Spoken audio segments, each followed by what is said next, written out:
जब यीशु ने इसकी चर्चा सुनी तो वह वहां से नाव में किसी एकांत स्थान पर अकेला चला गया। किंतु जब भीड़ को इसका पता चला तो वे अपने नगरों से पैदल ही उसके पीछे हो लिए। यीशु जब नाव से बाहर निकलकर किनारे पर आया तो उसने एक बड़ी भीड़ देखी। उसे उन पर दया आई और उसने उनके बीमारों को अच्छा किया। जब शाम हुई तो उसके शिष्यों ने उसके पास आकर कहा, यह सुनसान जगह है और बहुत देर भी हो चुकी है, सो भीड़ को विदा कर ताकि वे गांव में जाकर अपने लिए खाना मोल ले ले। किंतु यीशु ने उनसे कहा, इन्हें कहीं जाने की आवश्यकता नहीं है, तुम इन्हें कुछ खाने को दो।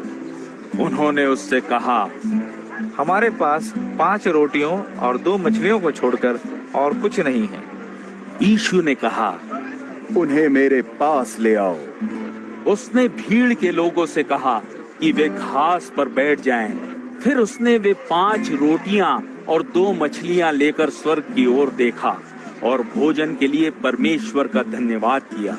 फिर रोटी के टुकड़े तोड़े और उन्हें अपने शिष्यों को दे दिया।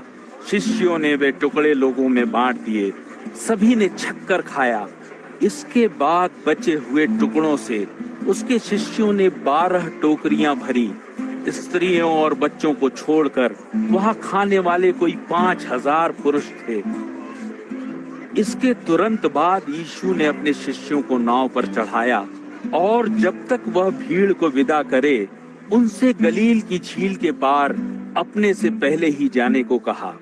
भीड़ को विदा करके वह अकेले में प्रार्थना करने को पहाड़ पर चला गया। सांझ होने पर वह वहां अकेला था। तब तक नाव किनारे से मीलों दूर जा चुकी थी और लहरों में थपेड़े खाती डगमगा रही थी। सामने की हवा चल रही थी। सुबह कोई 3 और 6 बजे के बीच यीशु झील पर चलता हुआ उनके पास आया। उसके शिष्यों ने जब उसे झील पर चलते हुए देखा तो वह घबराए हुए आपस में कहने लगे, यह तो कोई भूत है। वे डर के मारे चीख उठे। यीशु ने तत्काल उनसे बात करते हुए कहा, हिम्मत रखो, यह मैं हूँ, अब और मत डरो। पतरस ने उत्तर देते हुए उससे कहा, प्रभु, यदि यह तू है तो मुझे पानी पर चलकर अपने पास आने को कह। यीशु ने कहा, चला आ। पतरस नाव से निकलकर पानी पर यीशु की तरफ चल पड़ा।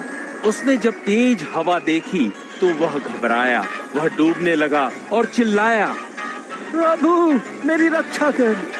यीशु ने तत्काल उसके पास पहुंचकर उसे संभाल लिया और उससे बोला, ओ अल्पविश्वासी, तूने संदेह क्यों किया? और वे नाव पर चढ़ आए। हवा थम गई। नाव पर के लोगों ने यीशु की उपासना की और कहा, तू सचमुच परमेश्वर का पुत्र है।